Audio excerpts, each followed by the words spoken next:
أعوذ بالله من الشيطان الرجيم.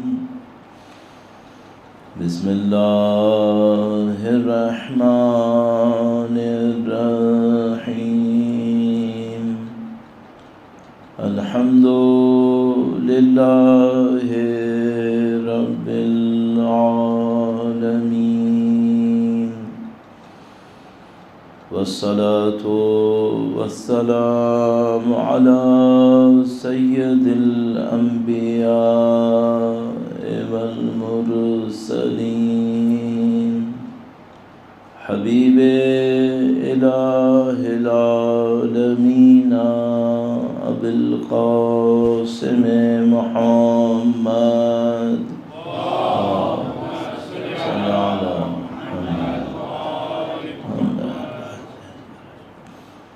وعلى آله الطيبين الطاهرين،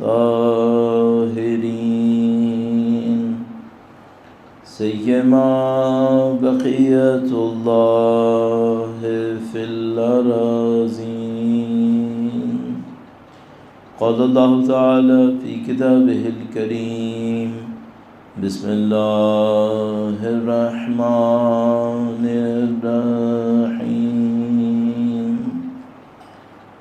أم حسبت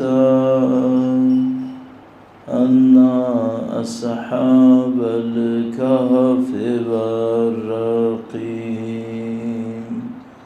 كانوا من آياتنا عجبا. درود بھیجو محمد وآل محمد صلی اللہ علیہ محمد آل محمد وعجل فرجہ. ایک بار پھر خدا متعال کا شکر بجا لانے کے لیے کہ اس نے ہمیں عزاداری کی نعمت دی ہے، اور اس سے بھرپور استفادے کے لیے کہ انشاءاللہ خدا ہمیں اور آپ کو سید الشہداء کے ہمراہ محشور فرمائے. درود بھیجے گا محمد و آل محمد. اللہم صلی علی محمد آل محمد وعجل فرجہ. خدا تعالیٰ نے اپنی رحمت سے، اپنی مہربانی سے ہمارے لیے ہدایت نازل فرمائی.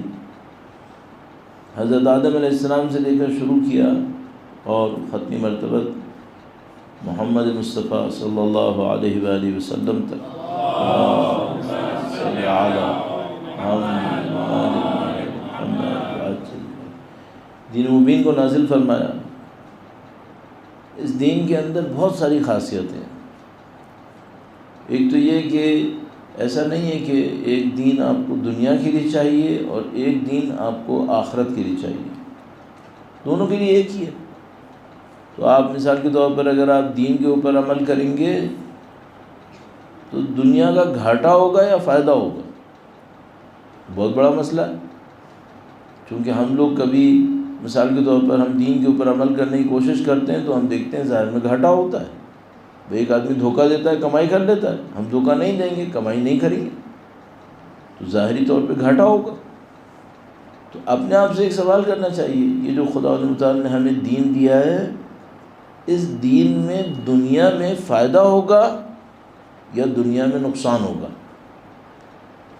ایک وہ تجربہ ہمارا ہے جو کہہ رہا ہے کہ بھائی نقصان ہوگا. دوسرے لوگ جھوٹ بولیں گے، دھوکے دیں گے، کما لیں گے. ہم جھوٹ نہیں بولیں گے، دھوکہ نہیں دیں گے، ہماری وہ کمائی نہیں ہوگی. دوسری طرف سے ہمیں یہ نظر آتا ہے کہ نہیں فائدہ ہوگا. وہ کیسے؟ جو دھوکے دے کے کما لے گا شاید کما لے گا لیکن اور کچھ کھوئے گا جو شاید ہمیں شروع میں نظر نہیں آ رہا. مثلا کیا کھوئے گا؟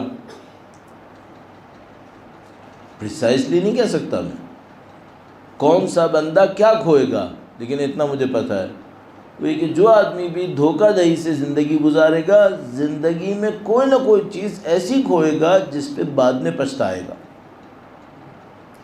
کیوں اتنے یقین سے کہہ رہے ہیں؟ اتنے یقین سے اس لیے کہہ رہے ہیں کہ اللہ کے نبی کی روایت ہمارے پاس موجود ہے، بہت واضح، بالکل کلیئر. اس روایت کو سمجھنے میں کوئی مشکل نہیں ہے. روایت آپ کی خدمت میں عرض کروں گا، درود بھیجے گا محمد و آل محمد کا.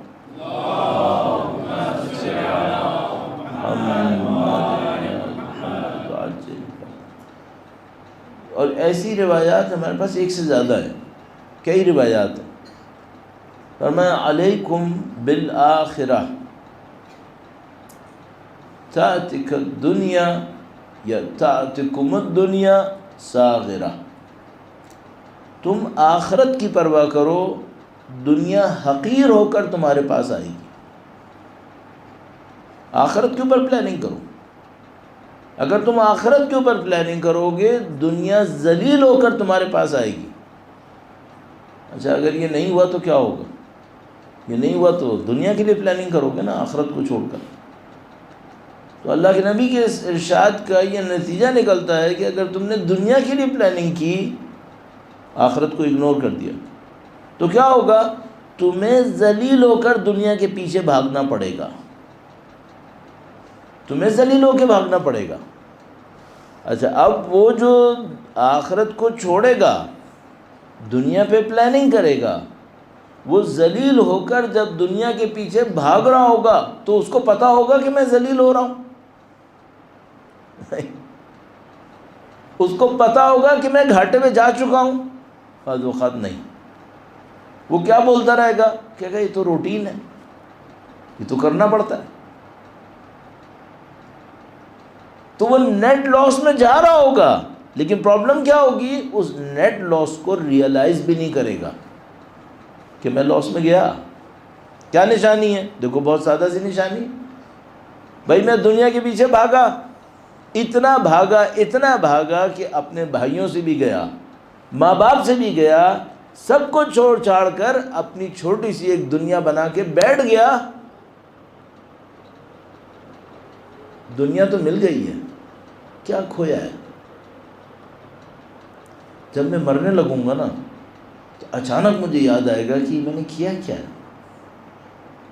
انسان اتنا عجیب موجود ہے، جب طاقت میں ہوتا ہے تو کچھ نہیں سوچتا، کمزوری میں پھنستا ہے پھر بہت کچھ سوچتا ہے۔ ہماری آنکھوں کے سامنے بھئی ایک آدمی صحت مند ہے، چلتا پھرتا ہے، بیماری کا سوچے گا؟ نہیں، جب بیمار پڑے گا ایک ایک وقت یاد آئے گا۔ آج دولت کے نشے میں بھاگے گا، یہ بھی کمانا ہے، یہ بھی کرنا ہے، وہ بھی کرنا ہے۔ اچھا اس کا کیا ہوگا؟ ماں باپ کا کیا ہوگا؟ کچھ نہیں، کوئی مسئلہ نہیں، میں نے کیئر کر لیا ہے، میں نے بندہ سنبھال لیا ہے۔ علماء ایسے نہیں تھے، دیندار ایسے نہیں تھے۔ ابھی ایک کتاب میرے پاس تھی جب میں کراچی سے آ رہا تھا، شیخ مرتضیٰ انصاری کی زندگی کے بارے میں۔ شیخ مرتضیٰ انصاری بہت بڑے فقیہ تھے، آپ کو پتہ ہے، آپ میں سے جو لوگ نجف اشرف تشریف لے گئے، مولا کے روضے میں داخل ہو رہے ہو، میرے خیال میں باب قبلہ سے تو سیدھے ہاتھ پہ حجرے میں جو مجھے یاد آتا ہے ان کی قبر ہے۔ بہرحال ایک دروازے میں جو انٹرنس ہے اسی میں ان کے حجرے میں قبر ہے۔ شیخ مرتضیٰ انصاری کا بہت مقام ہے۔ ہم لوگ جتنے مولانا بنتے ہیں ان کی دو کتابیں ضرور پڑھنی پڑتی ہیں، دو کتابیں ضرور پڑھنی پڑتی ہیں، ایک رسائل ایک مقاصد، شیخ مرتضیٰ انصاری کی۔ مرجع تقلید تھے، بہت بڑے مرجع تقلید تھے، احترام تھا۔ ان کی اپنی عمر اتنی تھی کہ ضعیف تھے، ضعیف ہو گئے تھے۔ آپ قبول کرو گے کہ اپنی ضعف کے عالم میں اپنی والدہ کو اپنی کمر پہ بٹھا کر زیارت کے لیے لاتے تھے۔ عام آدمی نہیں ہے، مرجع تقلید، گویا نجف کا رئیس، اپنی والدہ کو کندھے پہ بٹھا کر۔ ماں نے کہا ان سے کہ تم خود بوڑھے ہو گئے ہو، کسی اور کو کرنے دو۔ کہنے لگے کہ میں آپ کو جب یہاں سے لے کے جاتا ہوں، حرم تک پہنچتے پہنچتے آسمانوں میں ہوتا ہوں، حرم تک پہنچتے پہنچتے آسمانوں میں ہوتا ہوں، میں یہ کسی اور کو کیوں دوں؟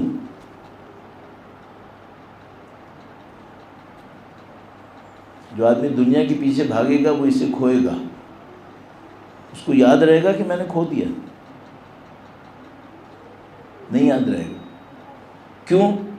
کیونکہ یہ جو نشہ ہوتا ہے یہ نشہ عقل کو زائل کرتا ہے، پینے کا نشہ بھی عقل کو زائل کرتا ہے، اور طاقت کا نشہ بھی عقل کو زائل کرتا ہے، اور سب سے گندا نشہ دنیا کی محبت کا نشہ ہے۔ یہ صرف عقل کو زائل نہیں کرتا، اس کو بھی زائل کرتا ہے کہ تم زائل ہو چکے ہو، ختم ہو چکے ہو۔ اچھا، دولت کمانے کے لیے، دنیا کے پیچھے بھاگنے کے لیے ہر انسان کو ذلیل کرے گا۔ یہ دیکھو دنیا میں کیا سسٹم بنا ہوا ہے، پوری دنیا جانتی ہے 1% رول کر رہے ہیں 99% کے اوپر، اور جن پر رول کر رہے ہیں وہ اتنے گندے طریقے سے رول کر رہے ہیں کہ وہ 99% میں سے پتہ نہیں کتنے پرسنٹ بیچارے 3 وقت کا کھانا نہیں کھا پا رہے، اور وہ جو ٹاپ 1% ہیں جو انجوائے کر رہے ہیں، ایون کورونا کے اندر بلینرز کی تعداد بڑھی ہے۔ کن کی لاشوں پہ کھڑے ہو کر؟ ان بیچارے غربا کی لاشوں پہ کھڑے ہو کر۔ ان کو احساس ہے کہ کہاں سے کمایا ہے انہوں نے،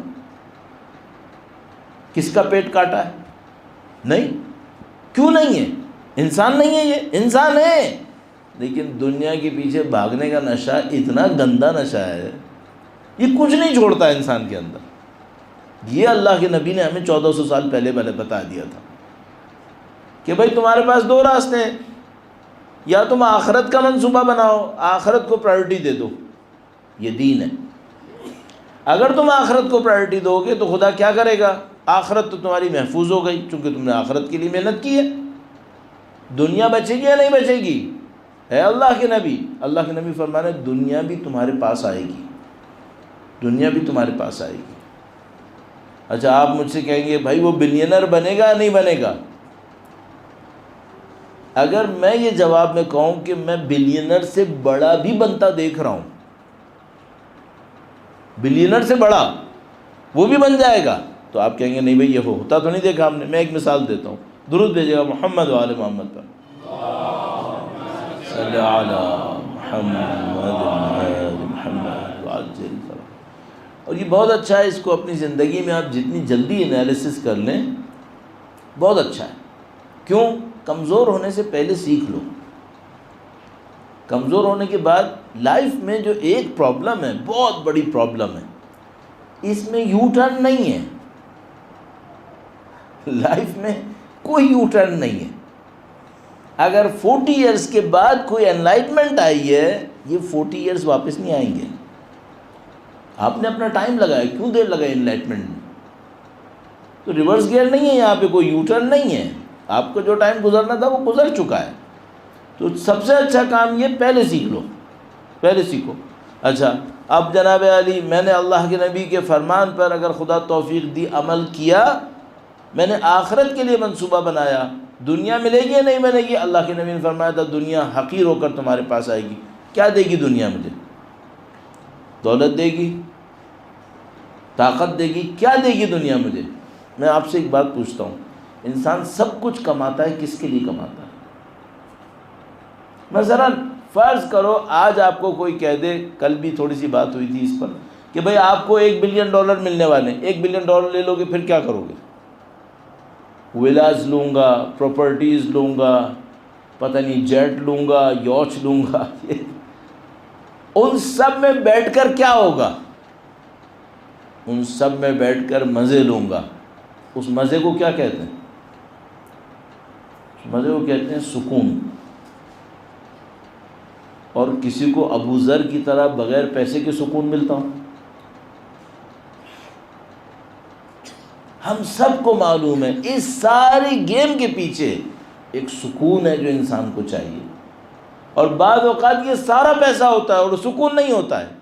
کیا نشانی ہے؟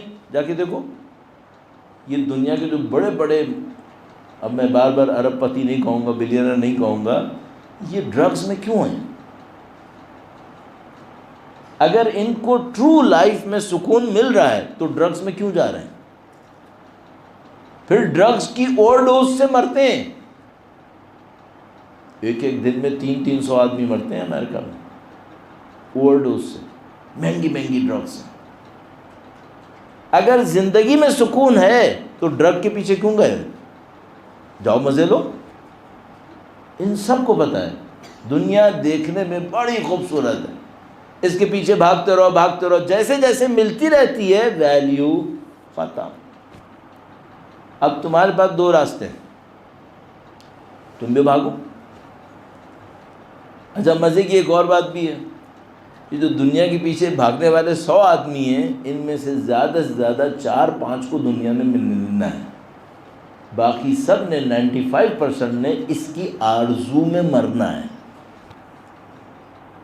اس کی آرزو میں مرنا ہے، ملنی نہیں ہے، اس کے ڈس اپوائنٹمنٹ میں مرنا ہے کہ کاش ہوتی ہمارے پاس۔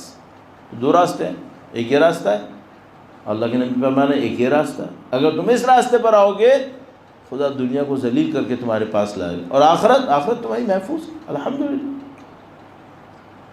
یہ دین ہے۔ اب اس دین پر عمل کرنے میں چیلنج کیا ہے؟ بھائی جب دین اتنی اچھی چیز ہے، آخرت بھی بن رہی ہے، دنیا میں بھی ناکام نہیں ہوگے، تو پھر دین پہ کوئی عمل کیوں نہیں کرتا؟ تو میں نے کل آپ کی خدمت میں عرض کیا، کسی یقین نہیں ہے، یقین کو کیسے بڑھائیں، تھوڑا سا ایک پوائنٹ عرض کیا تھا۔ اب ایک ٹاپک اور میں آپ کی خدمت میں عرض کرنا چاہ رہا ہوں ان چیلنجز کے حوالے سے، اور اس کو مجھے عرض کرنے کے لیے پہلے ورڈ کے اوپر توجہ دینی پڑے گی۔ آپ نے شاید ٹاپک کو اتنی غور سے کبھی پڑھا نہ ہو، جو ہم لوگ معمولاً لکھتے ہیں تو ہم نے پہلا ورڈ لکھا ہے اردو کو آسان کرنے کے لیے۔ اگر تھوڑا اردو کو مشکل کرنا ہوتا تو ہم لکھتے عصر حاضر، تو وہ عصر حاضر ذرا مشکل ہو جاتا، تو آپ کو آسان کرنے کے لیے لکھا ہے دور جدید، یعنی جدید دور۔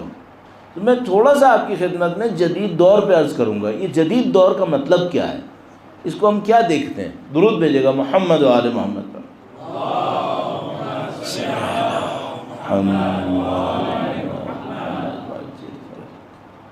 اور ہمارا معاملہ کیا ہے؟ دور جدید میں دین پر عمل کرنے کے چیلنج۔ کیا خدا نے دین کے حوالے سے کچھ احکام دیے ہیں؟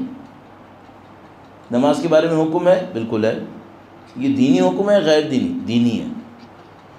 دین کے بھی احکام ہیں کچھ؟ ہاں دین کے بھی احکام ہیں۔ مثلاً کیا حکم ہے؟ میں آپ کو اور زحمت نہ دوں، دین کا ایک حکم ہے، وہ یہ کہ جب بھی ہم اپنے نبی کو دین کے ساتھ کسی سوسائٹی میں بھیجتے ہیں تو اس سوسائٹی کے جو طاقتور ہوتے ہیں وہ ہمارے نبی کے خلاف کھڑے ہو جاتے ہیں۔ یہ دین کا حکم ہے۔ خدا نے کہا ہم جب بھی کسی نبی کو بھیجتے ہیں تو اس سوسائٹی کے جو نفس پرست ہوتے ہیں، نفس پرست کون سے لوگ؟ لذتوں کے پیچھے بھاگ رہے ہیں، خواہشوں کے پیچھے بھاگ رہے ہیں، دوسروں کا استحصال کرنا چاہتے ہیں، غلام بنانا چاہتے ہیں، یہ لوگ ہمارے دین کو نہیں مانتے، یہ اس کے خلاف کھڑے ہو جاتے ہیں۔ اچھا یہ جو قرآن کریم نے کہا ہے، میں آپ سے ایک سوال پوچھوں گا، یہ جو قرآن کریم نے کہا ہے یہ صرف حضرت نوح علیہ السلام کے زمانے میں صحیح ہے یا آج بھی صحیح ہے؟ سارے قرآن ہے، قرآن کریم تو ایک وقت کے لیے نہیں ہوتا ہے۔ اس کا مطلب کیا ہے؟ اس کا مطلب یہ ہے کہ آج بھی کوئی گروپ ایسا ہوگا جو اس دین کے خلاف کام کرے گا۔ اب آپ کے سامنے جو چیلنج تھا وہ کیا تھا؟ جب تک ہم موضوع کو یوں پڑھ رہے تھے، دور جدید میں دین پر عمل کرنے کے چیلنج، تو وہ چیلنج ہمیں سارے کیا نظر آ رہے تھے؟ چیلنج ہمارے اندر کیا مسئلہ ہے۔ اب میں نے آپ کی خدمت میں عرض کیا کہ نہیں، مسئلہ کچھ ہمارے اندر ہے، کچھ باہر بھی ایک مسئلہ ہے۔ باہر کا مسئلہ کیا ہے؟ کچھ لوگ ہیں جو پسند نہیں کریں گے کہ آپ دین پر عمل کرو۔ کچھ گروپ ایسے ہوں گے جو پسند نہیں کریں گے کہ آپ دین پر عمل کرو۔ مثلاً آ جاتے ہیں رسول اللہ کے زمانے میں، ذرا تھیوری سے نکال کر اس کو کسی جگہ پہ امپلیمنٹ کر لیتے ہیں، تو رسول اللہ کے زمانے میں وہ گروپ کون سا ہوگا؟ میں آپ کی خدمت میں اشارے میں عرض کرتا ہوں، درود بھیجے گا محمد و آل محمد پر۔ صلی علی محمد۔ اب اپنے ذہن میں سوچنا، الحمدللہ آپ نے سب نے اللہ کے نبی کے بارے میں اپنی زندگی میں کچھ نہ کچھ ضرور پڑھا ہے۔ رسول اللہ مکے میں تشریف لائے، دین کا اعلان کر دیا، کچھ لوگ دین کے ماننے والے بن گئے، بہت سارے لوگ دین کے ماننے والے نہیں تھے۔ جو نہیں تھے وہ کیوں تھے؟ کچھ لوگ وہ تھے جو جاہل تھے، ان کو سمجھ میں نہیں آیا کہ دین کیا ہے۔ اور کچھ لوگ وہ تھے جو دین کو اچھی طرح سمجھ گئے تھے کہ یہ حق ہے. قرآن کریم نے ارشاد فرمایا جان گئے تھے کہ یہ حق ہے، کیوں نہیں مانا؟ ان کا اپنا کوئی بینیفٹ تھا.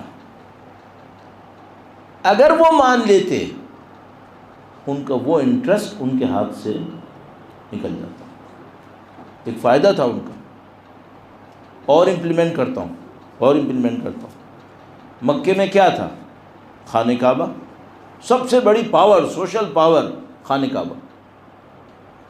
تو جو لوگ خانہ کعبہ کے کیئر ٹیکر تھے یہ سب اللہ کے دین کو کیوں نہیں مانتے؟ بھئی خانہ کعبہ حضرت ابراہیم علیہ السلام نے بنایا تھا نا، اور اللہ کا دین کہہ رہا تھا کہ ہم ابراہیم کے وارث ہیں، تو کیوں نہیں مانتے؟ وہ مانتے اس لیے نہیں ہے کہ خانہ کعبہ میں اب خانہ کعبہ صرف نہیں ہے، یہاں 360 بت بھی رکھے ہوئے ہیں. اچھا بت ہوئے تو کیا ہوا؟ ہر بت ایک قبیلے کا ہے، ہر قبیلے کا ایک سردار ہے. وہ اپنے قبیلے سے کہتا تھا حج آنے والا ہے، یہ ہمارا بت ہے، اس کے اوپر اتنی چیزیں چڑھاؤ، ورنہ بت ناراض ہوگا. وہ سب جاتے تھے، وہ ساری چیزیں چڑھاتے تھے. مالک کون ہوتا تھا؟ بت. بت مالک ہوگا؟ نہیں. بت کے پیچھے جو پیچھے بیٹھا ہوا ہے وہ مالک ہے. بت بولتا تھا کہ میرے اوپر کیا چڑھاؤ؟ نہیں، وہ جو بت کے پیچھے بیٹھا تھا وہ بولتا تھا یہ چڑھاؤ. مالک کون ہوا؟ وہ ہوا. اگر دین مان لے تو کیا ہوگا؟ بت توڑنا پڑے گا. جب بت ٹوٹ جائے گا تو اب پیسہ کہاں چڑھے گا؟ اس کے اوپر تو نہیں چڑھنے والا. طاقت بھی گئی، پیسہ بھی گیا، یہ دین مانے گا؟ نہیں، یہ دین نہیں مانے گا. تو رسول اللہ کے زمانے میں پکچر بالکل کلیئر ہو گئی. جو قبیلوں کے سردار تھے انہوں نے کہا ہم دین نہیں مانیں گے. کیوں؟ اگر ہم نے نبی کا نام لیتے تھے کہ محمد کا دین مان لیا سلام اللہ علیہ تو ہماری سرداری گئی. اب آؤ کربلا، کوفہ. اگر سید الشہداء کو سردار مان لیا تو کیا ہوگا؟ وہ سید الشہداء کو سردار مان لیا تو ہماری سرداری بچے گی؟ پھر ہماری تو سرداری گئی. تو ہم عبید اللہ بن زیاد کے پاس جا کر اس سے بات چیت کر لیتے ہیں. ہمارے قبیلے کا کوئی بندہ حسین کا ساتھ نہیں دے گا، صرف ایک کام کرنا، ہماری سرداری کو کوئی خطرہ نہ ہو. یہ دو سین ہو گئے آپ کے سامنے. اب قرآن کریم میں الحمدللہ رب العالمین آپ لوگ بھی پڑھتے ہوں گے، ذرا دیکھنا انبیاء کے واقعات میں خدا نے کیا بتایا. جب ہم بیچتے ہیں نبی یہ ہوتا ہے. صحیح. اب میں آپ سے ایک آخری سوال اس سلسلے میں پوچھوں گا، آج یہ ہو رہا ہوگا یا نہیں ہو رہا ہوگا؟ ہو رہا ہوگا، کیونکہ قرآن کریم تو ایک وقت کے لیے نہیں ہوتا. آج تک آپ نے آئیڈینٹیفائی کیا کہ وہ گروپ کون سا ہے جو دین سے لڑ رہا ہوگا؟ اچھا وہ جو رسول اللہ کے زمانے میں تھے، جب رسول اللہ خانہ کعبہ میں آتے تھے وہ شور مچاتے تھے، چیختے چلاتے تھے تاکہ اللہ کے نبی کی جو آیتیں پڑھ رہے ہیں وہ لوگوں کے کانوں میں نہ پہنچیں. آج جو دین کے خلاف کام کرنے والا ہے وہ خاموش بیٹھا رہتا ہے. پہنچاؤ دین کا پیغام.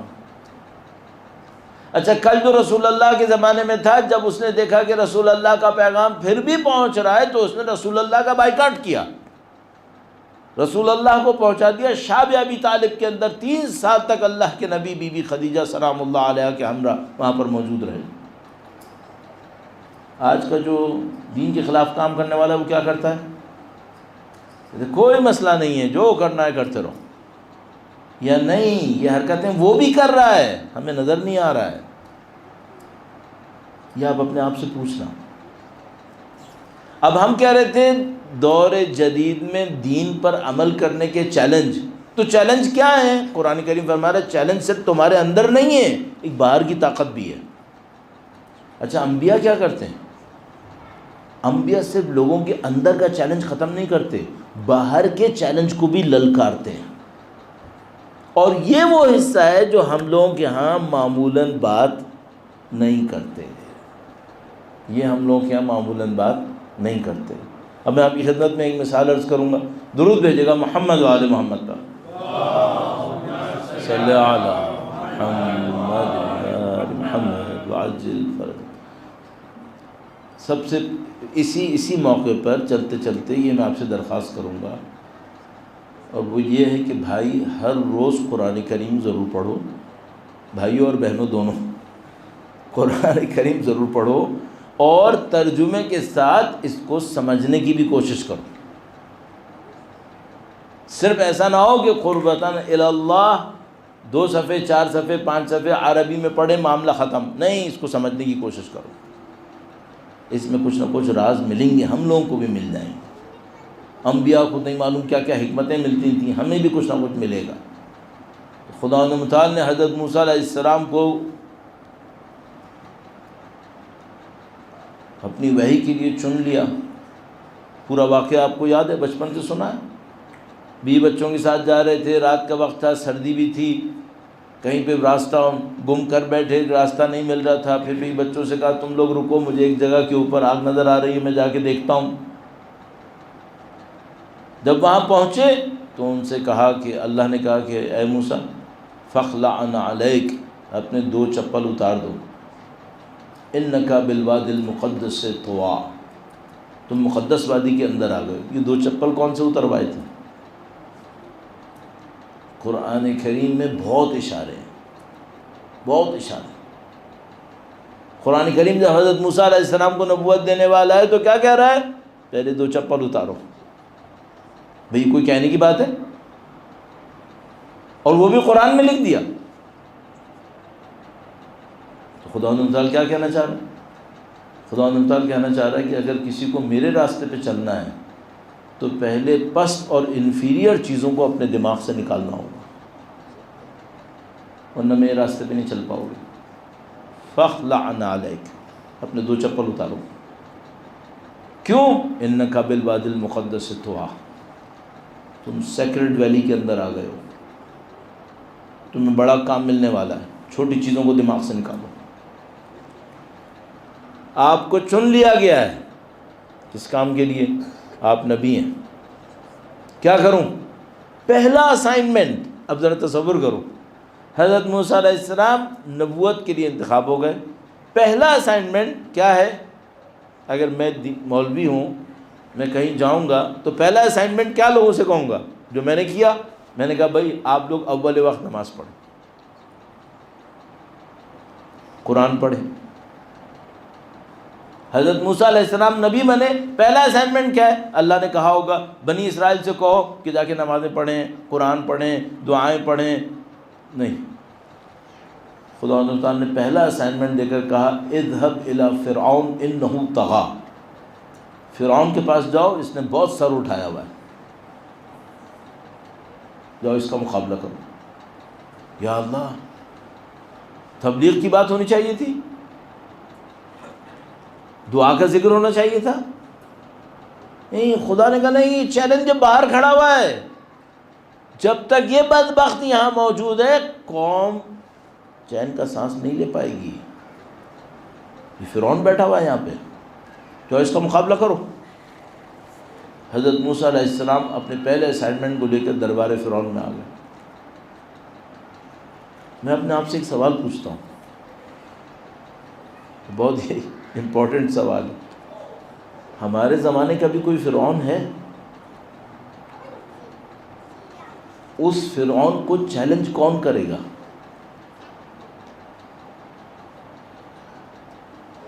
ہمارے زمانے کا بھی کوئی نمرود ہے؟ حضرت ابراہیم علیہ السلام، جب خدا تعالیٰ نے حضرت ابراہیم کے لیے کہا نا نوری ابراہیم ملکوت السماوات، ذرا غور کرنا، یہ نہیں کہا اللہ نے کہ ہم نے ابراہیم کو دکھایا آسمان، نہیں، ملکوت السماوات، آسمان کی حقیقتیں دکھائی، اللہ اکبر، ملکوت دکھائیے۔ جب یہ ملکوت دکھائی تو حضرت ابراہیم علیہ السلام موحد ہیں. اب کیا کیا ہے؟ اب یہ کیا ہے کہ جا کے بت توڑ دیے. کہیں میں توڑ رہا ہوں. کیوں؟ یہ باہر کا چیلنج ہے، یہ لوگوں کو دین پہ عمل نہیں کرنے دے گا. ہم لوگوں نے اپنی تبلیغ میں سافٹ کارنر پکڑا ہوا ہے. وہ کیا ہے؟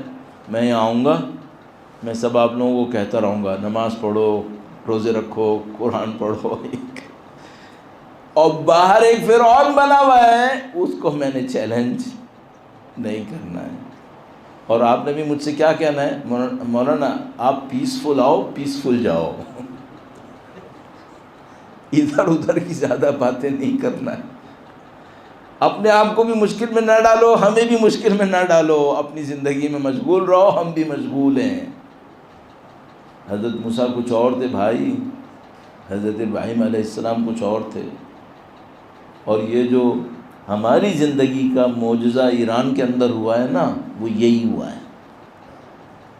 خمینی نے اپنے دور کے فرعون کو للکار دیا. ان کو یہ بات اچھی طرح نظر آ گئی، اور یقین مانو ہمارے علماء نے تاریخ کے اندر اس بات کو سمجھ لیا، یہ للکارنا پڑے گا. یہی جو میں نے شیخ مرتضیٰ انصاری کا، اتنے سخت تھے انگریزوں کے مقابلے میں جس کی کوئی حد نہیں ہے. آپ کو ابھی ذرا سا ٹچ کر کے بتا دوں، میرے دماغ میں ہے، ابھی درود بھیجے گا محمد و آل محمد پر.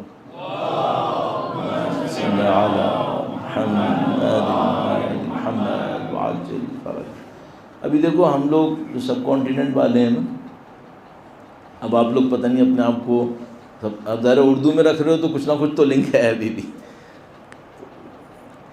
آج کل ہماری کوئی زیادہ قدر نہیں ہے دنیا میں، زیادہ نہیں ہے. کچھ وقت پہلے یہ جو جگہ تھی سب کانٹیننٹ، یہ سونے کی چڑیا مشہور تھا کہ یہ وہ گولڈن اسپیرو ہے جو اتنا ویک ہے، کوئی بھی آئے اس کے اوپر قبضہ کر لے، ہے گولڈن، اس کو پکڑنے کی دیر ہے. اتنا یہاں پہ دولت تھی. میں عجیب بات آپ کو بتا رہا ہوں. ابھی قدیم زمانے سے بڑے بڑے نجف کے مراجع تقلید کے پاس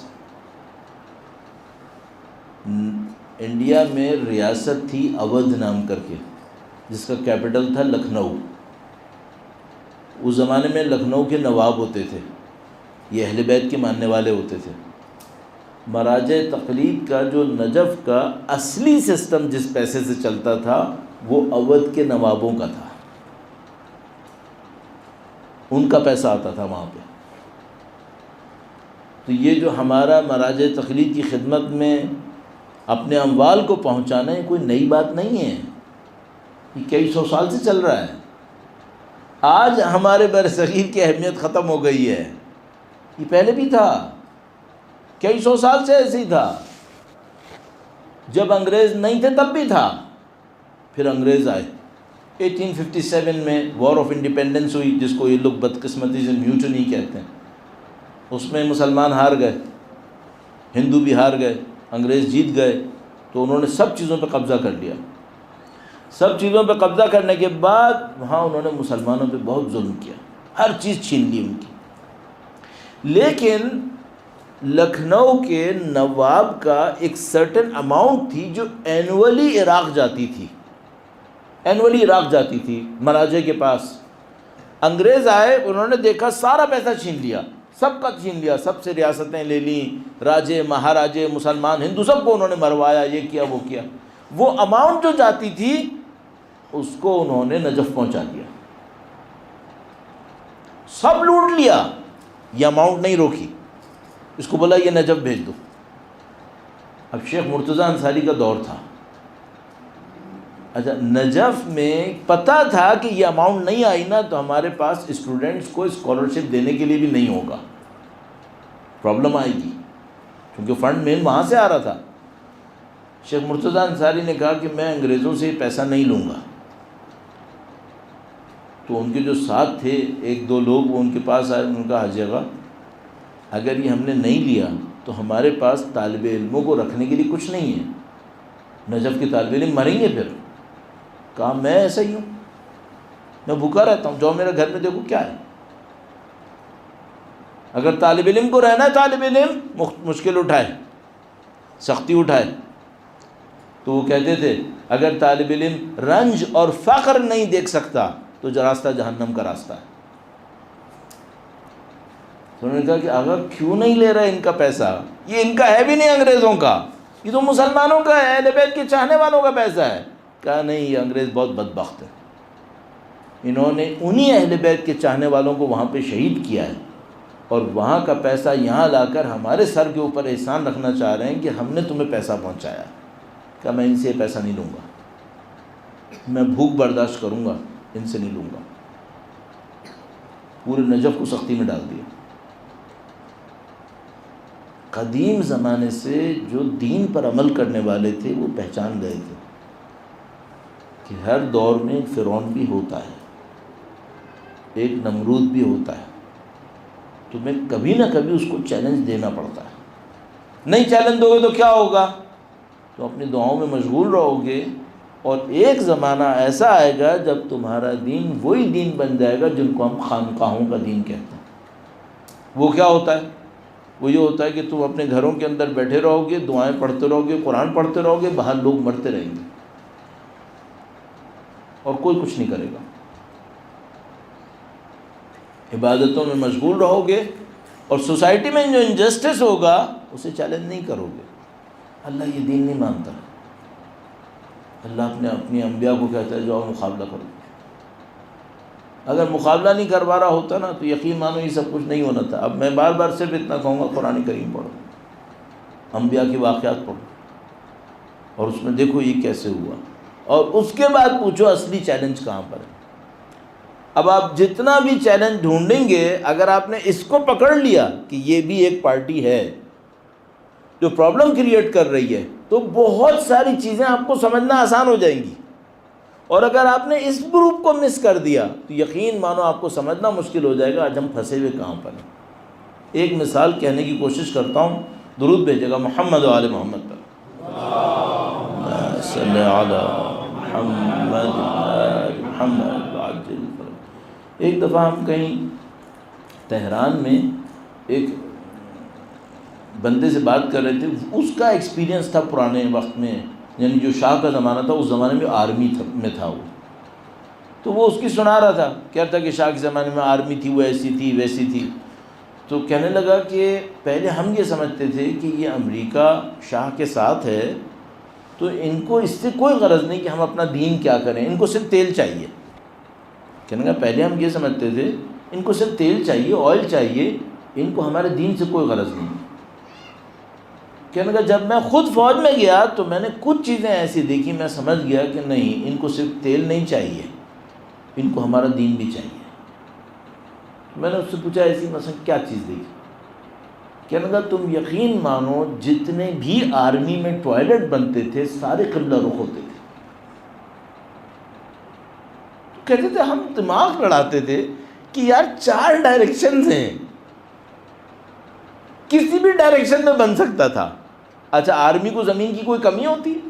نہیں، کوئی کمی نہیں ہے۔ بلڈنگ بنانے میں پیسے کی کمی ہے؟ کوئی کمی نہیں ہے، کہیں بھی بن سکتا تھا۔ کہنے کہ سب ڈائریکشن وہی رکھتے تھے،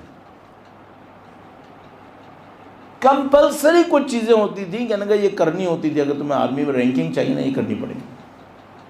ان میں سے ایک ڈرنکنگ، کہنے کا کنفرم ہے، یہ نہیں کیا تو گئے۔ کیوں؟ ان سب کو ایک بات پتہ ہے، اگر کسی کے اندر دین رہ جاتا ہے کبھی نہ کبھی جاگ جاتا ہے، کبھی نہ کبھی مقابلے پہ آ جاتا ہے۔ جب یہ مقابلے پہ آتا ہے پھر کنٹرول میں نہیں آتا۔ تو یہ جو کنٹرول کرنے والی طاقتیں ہیں یہ سب سے پہلے انسان سے اس کا دین لینا چاہتے ہیں، اور اگر وہ دین نہ لے سکے کبھی نہ کبھی جاگے گا۔ اب الحمدللہ رب العالمین مثال ہمارے سامنے ہے کہ یہی ایرانی قوم اتنا ان سے دین لینے کی کوشش کی، ایک زمانے میں جاگ گئے تو انہوں نے اپنا حق لینے کی کوشش کی، اور یہ پوری تاریخ میں ہمیشہ ایسے ہی ہوتا رہے گا۔ اب یقین مانو اگر آپ مجھ سے کہو نا نہیں مولانا ان کو صرف ہماری دنیا سے غرض ہے، یہ صرف ہماری دنیا لے کے چلے جائیں گے، میں تم کو گارنٹی سے کہہ رہا ہوں یہ صرف دنیا لے کے نہیں جائیں گے، یہ دین لے کے جائیں گے۔ قدیم زمانے سے ایسے ہی چلا آ رہا ہے، انبیاء کے واقعات تمہارے سامنے، قرآن کریم تمہارے سامنے، اس سے بڑھ کر کیا ہے؟ آج بھی ایسے ہی۔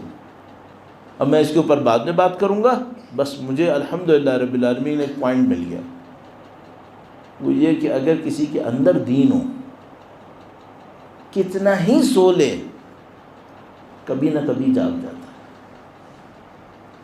جب یہ جاگتا ہے پھر یہ نہیں چھوڑتا، پھر یہ طاقت دکھاتا ہے۔ اچھا اس کے لیے کیا چاہیے؟ انگلش میں ایک اصطلاح استعمال کرتے ہیں نا، مین آف آنر۔ اب وہ مین آف آنر ضرورت نہیں ہے، وومین آف آنر بھی ہو سکتا ہے۔ مین آف آنر کیا مطلب؟ ایک انسان ہو جو اپنے اندر عزت احساس کرے، جو اندر ذلیل ہو جائے وہ دنیا کا بدترین ذلت کا کام کرے گا، جو اندر عزیز ہوگا، عزت مند ہوگا، باہر ذلت کا کام نہیں کرے گا، باہر فخر سے کھڑا ہو جائے گا۔ تو تم اور میں کیا کریں؟ اپنے اندر عزت بناؤ، اپنے اندر کمپرومائز نہیں کرو، اپنے آپ کو بڑا انسان بناؤ، ڈگنیفائڈ۔ ذلیل کام میں کیوں کروں؟ اگر یہ احساس رہا تو کتنی مشکل میں پھنسے کہیں نہ کہیں جاگ جاؤ گے۔ کس کی طرح؟ کربلا ہر چیز کی درس کا، جو تم کو اچھائی چاہیے کربلا کے اندر موجود ہے۔ حضرت حور کی طرح جاگو گے؟ حسن حضرت حور کی شخصیت کیا ہے؟ اور یہ تنہا نہیں ہے سید الشہداء کے لشکر میں، اور بھی ہیں۔ مثلا اگر مجھ سے کوئی یہ کہے مثلا آپ حضرت حور کے پیرالل لشکر سید الشہداء میں دوسرا آدمی ایسا کون سا دیکھتے ہیں، تو Zaheer bin Qain Bajali, man of honour, man of dignity. Party کا مسئلہ نہیں ہے، پرنسپل کا مسئلہ ہے، اصول کا مسئلہ ہے، پوسٹ کا مسئلہ نہیں ہے،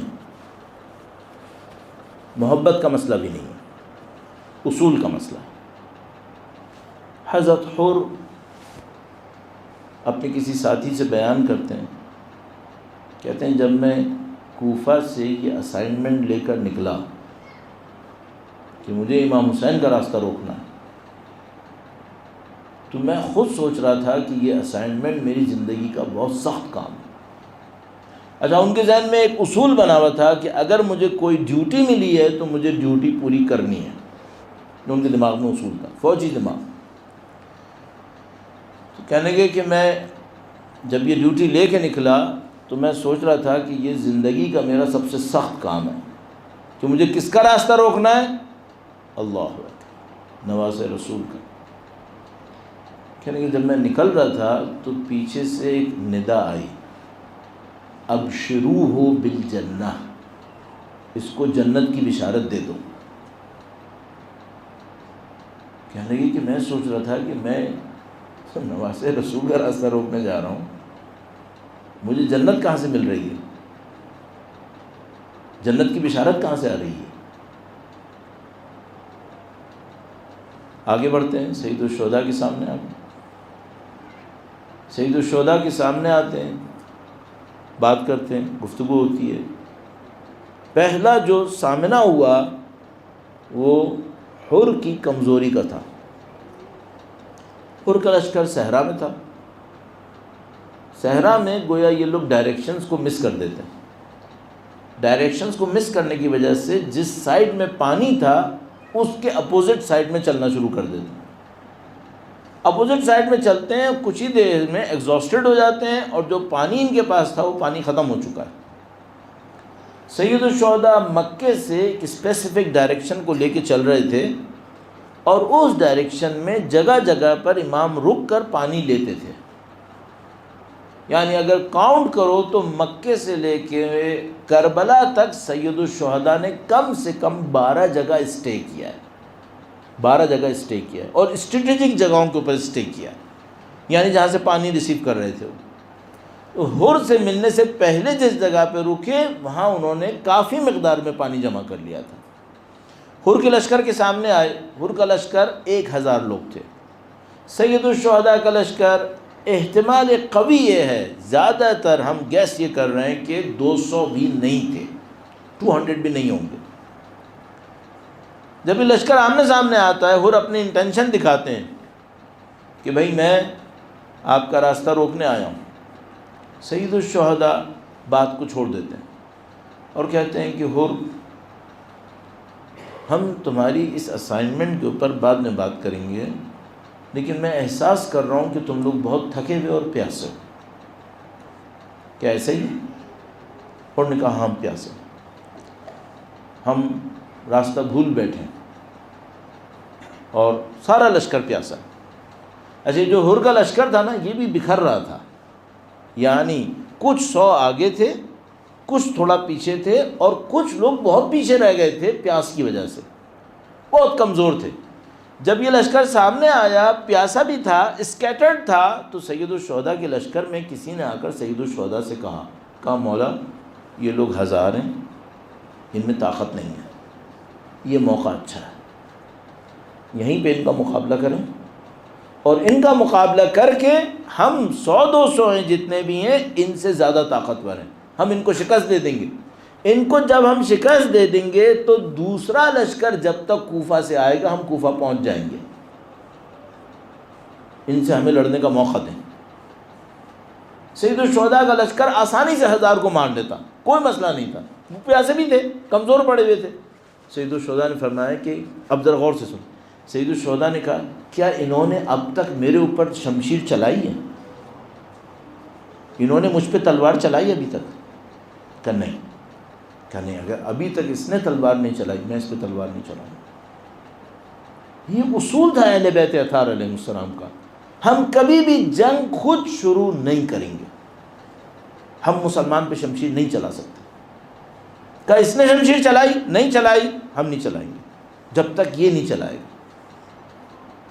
کہا مولا اگر ہم اس کو پانی دے دیتے ہیں، یہ بنی امیہ کے لوگ ہیں، یہ آج پانی پئیں گے، کل ہمارا پانی بند کریں گے،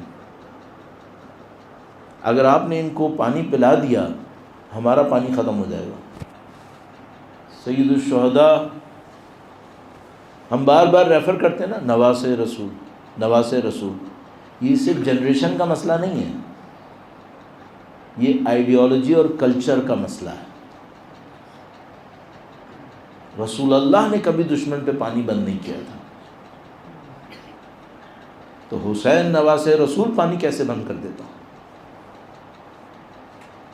معاملہ صرف جنریشن کا نہیں ہے، آئیڈیالوجی کا۔ وارث ہیں سید الشہداء، کہا ہم دشمن پہ پانی بند کرنے والے نہیں ہیں، ہم خود کمی میں ہوں گے تو ان کو پلائیں گے۔ سید الشہداء نے پانی پلا دیا۔ عجز و یقین مانے، میں آپ کا وقت نہیں لینا چاہوں گا، اس کی تفصیلات میں کبھی جائیے آپ، کس طرح پانی پلایا۔ جلدی سے عرض کروں گا، حر کے لشکر میں ایک بندہ تھا جو کافی پیچھے رہ گیا تھا، اس کے اپنے لشکر والے اس کو نہیں دیکھ رہے تھے، مرنے والا تھا، بالکل مر رہا تھا، تھوڑا ڈسٹینس کے اوپر تھا، تو وہ ڈسٹینس سے یہ دیکھتا ہے کہ میرا لشکر رک گیا ہے اور اس کو لوگ پانی پلا رہے ہیں۔ اچھا، اس کی اپنی حالت کیا تھی؟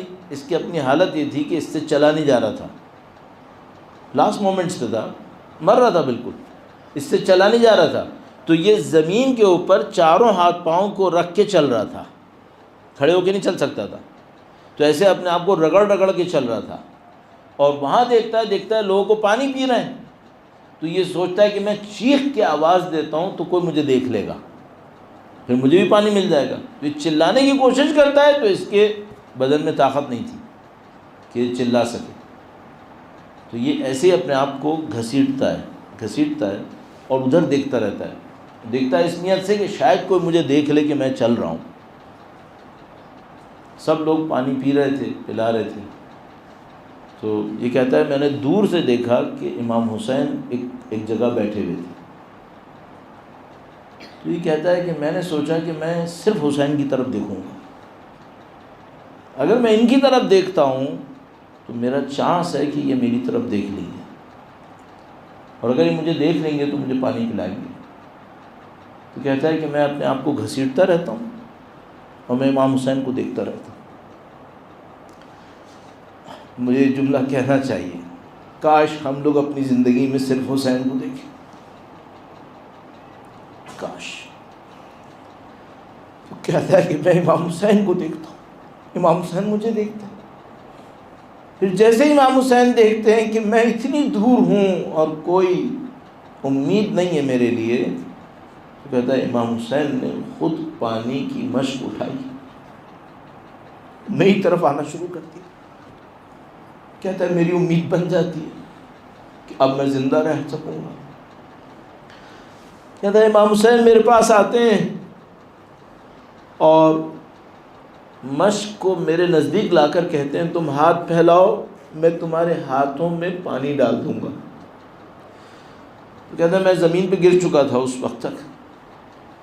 میں نے کوشش کی کہ میں اپنے ہاتھوں کو جوڑ لوں تاکہ اس میں پانی آ جائے، لیکن میرے میں اتنی طاقت نہیں تھی کہ میں دونوں ہاتھوں کو جوڑ سکتا ہوتا. امام نے پانی ڈالا تو میرے ہاتھوں میں سے پانی بہہ گیا. تو کہنے لگا میں پریشان ہوا. امام نے میری طرف دیکھ کر کہا کہ پریشان مت ہو، میں تمہیں پانی پلائے بغیر نہیں جاؤں گا، میں تمہیں پانی پلاؤں گا. تم صرف منہ کھولو اور میں پانی تمہارے منہ میں ڈالوں گا. یہ کہتا ہے میں نے منہ کھولا اور امام حسین نے آہستہ آہستہ پانی میرے گلے میں ڈالا. عزیزو باقی مجھے کچھ نہیں کہنا ہے کہ حسین کی کوئی پیاسی بچی بھی ہے.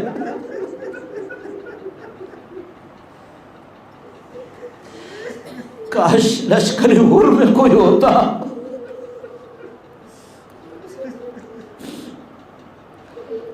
لیکن ہور کو تو بار بار یاد آ رہا تھا. شب عاشور ہور کو بار بار یہ یاد آتا تھا کہ یہ جو امام حسین کے لشکر میں بچے پانی پانی چلا رہے ہیں، اس کا ذمہ دار میں ہوں. اب ہور کے اندر ایک اچھائی ہے، یہ بی بی سیدہ کے چاہنے والے ہیں، سیدہ کے ماننے والے ہیں. جب امام حسین کے سامنے پہنچتے ہیں اور کہتے ہیں کہ میں آپ کو آگے نہیں جانے دوں گا، تو سید الشہداء ایک موقع کے اوپر فرماتے ہیں سکلت کا اموک، تیری ماں تیرے غم میں روئے، تو میرا راستہ کیوں روک رہا ہے. جیسے ہی یہ کہتے ہیں اور پلٹ کے کہتے ہیں اگر کوئی اور مجھے میری ماں کے بارے میں یہ کہتا تو میں اس کو یہی کہتا، لیکن آپ کی ماں سیدہ کا میں احترام کرتا ہوں. اور شاید امام حسین نے کہا ہی اسی لیے تھا تاکہ حور کو کبھی تو یاد آئے کہ یہ بچے فاطمہ کے بچے ہیں جو اب پیاسے ہیں. بس شب عاشور کا وقت آیا، سید الشہداء کی بچوں کی پیاس کی آوازیں حور کے کان میں آتی تھیں، یہاں تک کہ صبح عاشور پہنچی. ایک موقع پر عمر سعد کے پاس آئے اور عمر سعد کیا جنگ ہوگی؟ اس نے کہا جنگ ہوگی، گردنیں کٹیں گی. بس حور نے فیصلہ کر لیا، اس نے کہا کہ اب میں اس کا ساتھ نہیں دوں گا، اب میں امام حسین کا ساتھ دوں گا. اب امام حسین کے پاس کس امید سے آئے ہیں؟ مجرم تو خود ہیں، راستہ تو خود روکا تھا. عزیزو یقین مانو میں اور آپ تصور نہیں کر سکتے اور نے کیا جھیلا ہوگا، کیا شرمندگی اپنے ذہن میں اٹھائی ہوگی کہ سب مشکلوں کا سبب میں ہوں. اب اگر ہمارے پاس روایتوں میں ہے کہ آنکھوں پہ پٹھی باندھی تھی اور ہاتھوں میں رسی باندھی تھی تو کوئی بعید بات نہیں ہے. اپنی شرمندگی کو مٹانے کے لیے امام حسین کے سامنے غلاموں کی صورت میں آئے ہوں گے. اور امام حسین سے اب مجھے نہیں معلوم جب وہ آئے ہوں گے تو وہاں پہ کیا ہوا ہوگا، کبھی کچھ بیان ہے ہمارے پاس، لیکن کم سے کم اتنا ہے کہ جب امام حسین کے سامنے پہنچے تو قدموں میں سر جھکا لیا اور کہا مولا کیا میری توبہ قبول ہے؟ میں گناہگار ہوں، میں سبب بنا ان ساری مشکلات کا، کیا میری توبہ قبول ہے؟ عزیزوں دیکھو ہمارے امام کی کرامت، وہ اتنا کریم ہے، اتنا کریم ہے، توبہ مانگنے سے دیر مت کرو، مجلس حسین میں آ کر توبہ کر لو۔ امام حسین نے حر کو دیکھا، کہا تیری توبہ قبول ہے، تو ہمارا مہمان ہے اور تو ہمارے سامنے عزت مند ہے۔ حر کی آنکھوں کی پٹیاں کھول دیں، گویا رسیاں بھی کھول دیں، اور حر کو اپنے پاس اعزاز دیا، اکرام کیا، یہاں تک کہ جنگ لڑنے کی اجازت مانگی۔ جو ہمارے پاس روایتیں مختلف ہیں، میں بیان کرنے کی کوشش کرتا ہوں۔ حر نے اپنے بیٹے کو بھیجنے کی اجازت مانگی، بیان کے مطابق حر نے کہا کہ میرا بیٹا پہلے لڑنے جائے گا۔ حر کا بیٹا لڑنے گیا تو حر کبھی ادھر پہلو بدلتے تھے، کبھی ادھر پہلو بدلتے تھے۔ مجھے یقین ہے ان جملوں کو صرف وہ سمجھے گا جس نے اپنے جوان بیٹے کو لڑتے دیکھا ہوگا، یہ کوئی نہیں سمجھ سکتا، ہم میں سے کسی میں یہ طاقت نہیں ہے۔ حر نے اپنے بیٹے کو دیکھا کہ وہ لڑ رہا تھا، گویا پہلو بدلتے تھے۔ کسی نے دیکھا اور کہا کہ حر اگر بیٹے کی چاہت اتنی زیادہ تھی تو حر تو نے بیٹے کو پہلے کیوں بھیجا؟ گویا کہا کہ علی اکبر کو دیکھ رہا تھا۔